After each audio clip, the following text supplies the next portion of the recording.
2 weeks. That's all we have left, 2 weeks to the Austin Marathon. 2 weeks from today, actually. We're out on a 15-mile run. It's windy, like 12 mile per hour, constant. The out of the run, it's gonna be kind of a pay because it's straight into the wind. When we turn around and go back, that's gonna be awesome, right? Like wind at the back.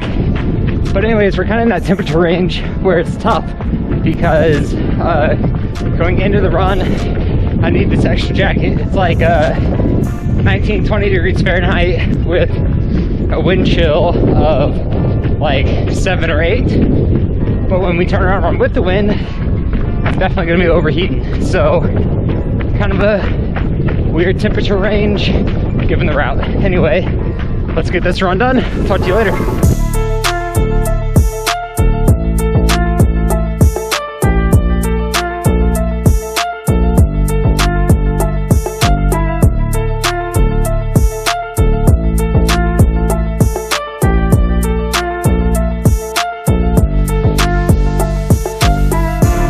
Halfway done, 7.5 miles in. It's pushed home.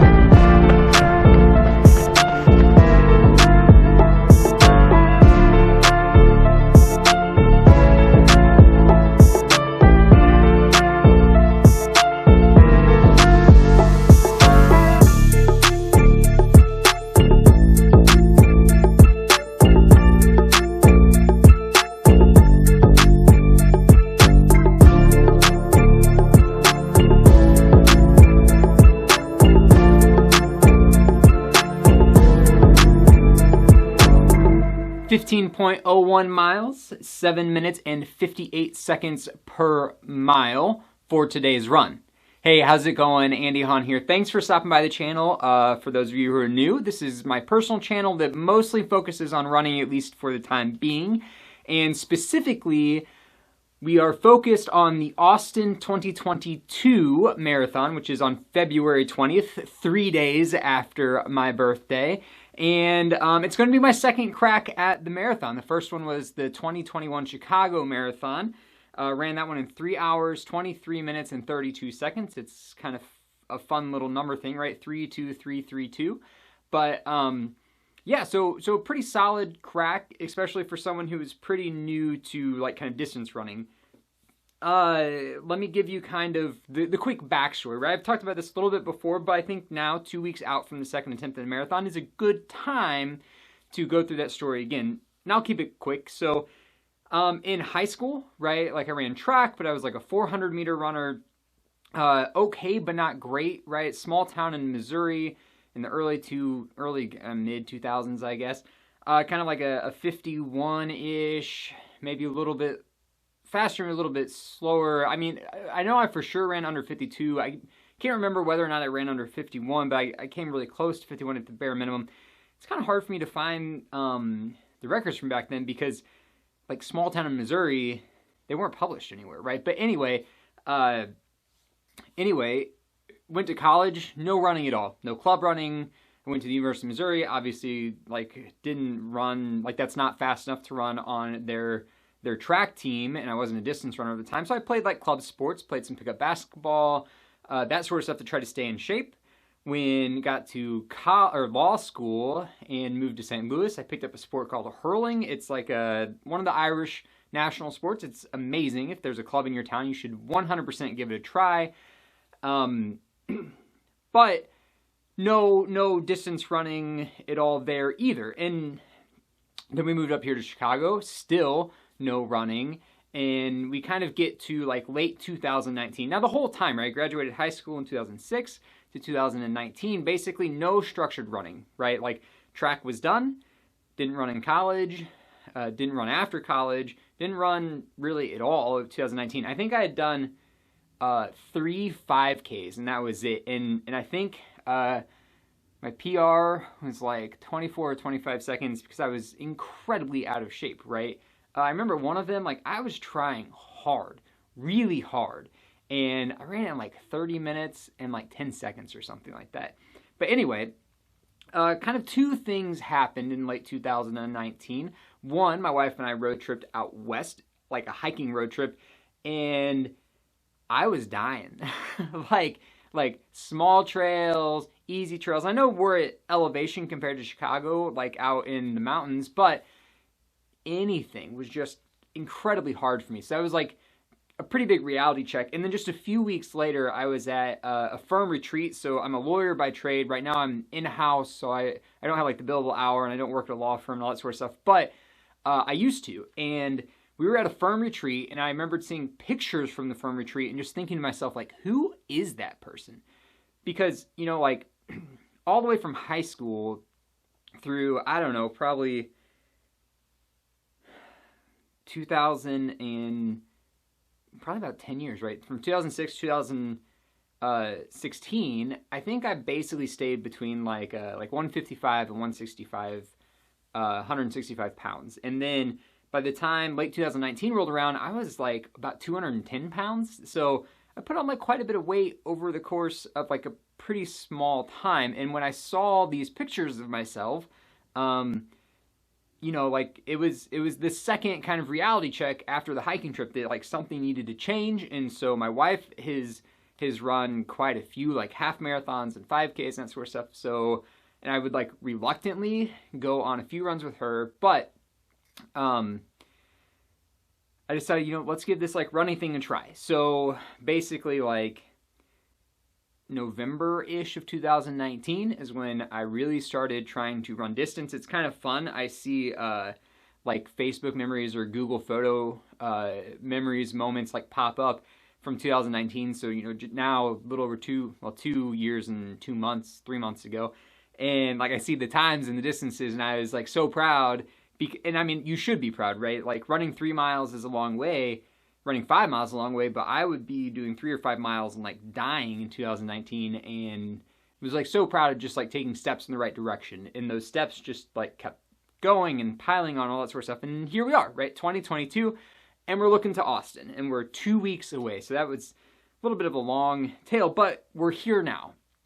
And Sundays, right? If you've been following the channel at all, like we get on and we talk kind of about like the week that was and where we are relative to the next event, right? So the last week, which would have been January 30th to February 5th, like was supposed to be the first week of the taper. And I have a confession to make, like I overshot it, right? So I had like a target set of miles in mind, and I went like probably 10-ish miles past where I wanted to be. There were some reasons for that, and I kind of got sloppy, and part of it was like there were days where it was exceedingly cold. There were also days where it was like a straight up snowstorm, right? Like an inch per hour falling to the ground, and nothing was clear, right? The trails and all that sort of stuff weren't clear. And so in kind of these situations, like I would go out on a run, not pay super attention to like the training plan or whatever, get too far out, and then obviously have to run back, and then realize, well, that was much longer than it should have been. So anyways, I overshot, and it's not that big of a deal. You know, we take the training as we can get it, but I really need to be diligent in this upcoming week, right? So we're still 2 weeks out, so there's still time to let the legs recover. And you know, even though I overshot, it was still a step down from the peak weeks before that. So there was still some recovery, and I can feel the legs bouncing back a little. But this week and next week, we need to be really diligent about making sure that we get the legs recovered. So today's run, we had just come off of 4 weeks of 20 plus milers, and then we went down by 25% for today's long run, 15 miles. And pace a little bit quicker, right? Under 8 minutes per mile. And then a week from now, which will be 1 week out from the race, we're going to go between 10 and 12 miles, pace a little bit lower again. Still not at marathon effort pace, but we're going to wind down the pace a little bit more a week from now. Between now and next Sunday, we still have the same flow to the week, right? We're going to run like every day, but the mileage is coming down. So like easy runs tomorrow, easy recovery runs tomorrow, a little bit of pace on Thursday, right? Wednesday is going to be some easy distance. Thursday, we're going to have probably like marathon effort miles is going to be the plan. Friday, easy recovery runs. Saturday is kind of like an easy mini long run. And then we're to next Sunday. And so we're going to keep the same flow of training, but pull down for sure the distance and maybe the total amount of intensity, but not the level of intensity, right? We're still going to get like tempo or higher miles in on Tuesday, and we're going to get marathon effort or just below that in on Thursday. We'll probably toss in like a little stride session just to work on some turnover, because another thing that's looking good right now is this coming week, the weather is supposed to take a turn for the better up here in Chicago. So for the last, I don't know, 3 weeks, 4 weeks, I don't know, for the last quite a while, we've been dealing with temperatures especially in the morning when I run, in like the single digit Fahrenheits with wind chills below 0 quite often. I'd say almost half the days. And then the days where it's not quite that cold, it's still like high teens, like kind of today when I started the run, like 18, 19 degrees, and a wind chill below 10. So like in the single digits, like 5, 6, 7, 8. This week, we're supposed to finally get some like true temps in the upper 20s or low 30s in the morning, with like wind chill still also in the like low 20s. So still about a 8 to 10 degree gap between real temp and wind chill, but just up the temperature ladder, which means we're going to be able to wear fewer layers. Probably not going to have to do a total mask, hopefully at all this week. Maybe tomorrow. Tomorrow's supposed to be kind of cold, but after tomorrow, we should be good. So better breathing. I already said less layers, and shoe selection won't matter quite as much. So those are all like really good things for the second week of the taper. Because the other thing about running on snow is like, even if you don't go at terribly fast pace or ice, like it's still hard on your legs, right? It's like running on sand.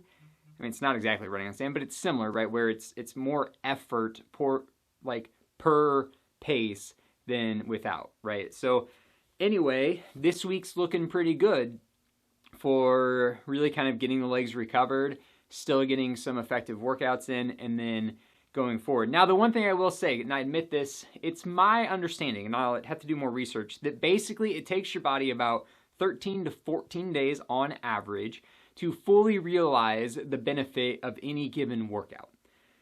So what that means is, because today is 14 days out from the race, today is the last day that you're going to get full benefit from a workout. So even in light of that, we're still going to do some workout Tuesday and Thursday. We'll get partial benefit. We won't get all of the benefit. But this is really about kind of fine-tuning the feel of your body, feeling how it works at pace, and then also to keep your mind sharp. That's the real key of getting some pace in during the tapering, is just keeping that mind fresh. Like, this is what it feels like to be running at the paces or to be running with the form that you need to be running with on marathon day. So that's why we do it, even though you don't get the full benefit. And then that last week mileage, so that would be what, the 13th through the 19th. Sorry, I have my handy dandy calendar. I've shown you guys this before, and it's so exciting because here's the 6th, 1 week, 2 week, and there's Austin Marathon. Yeah, so that's kind of all I got for now. I don't have a lot more. It was a good run today. It was a good week, even though I overshot it. It's okay, right? We're not going to freak out. We're just going to do better this coming week, heading into the marathon in the middle of the taper. And I guess it's kind of all I got. So the plan for the videos, right, because we have to travel, is we'll do like the typical Wednesday recap this week. We'll have the typical Sunday recap next week. That video, honestly, will probably be a little bit longer because we're going to go through like a little bit of race strategy, at least initial race strategy and kit thoughts. And then if we have time, like we'll do a video on Wednesday, but then my wife and I start travel down to Austin. So then it becomes a little bit more difficult, and we're staying with friends, and so it's hard to like make time to like do all the editing and that sort of stuff. But I'm gonna get footage. I'm not gonna carry a camera with me during the race.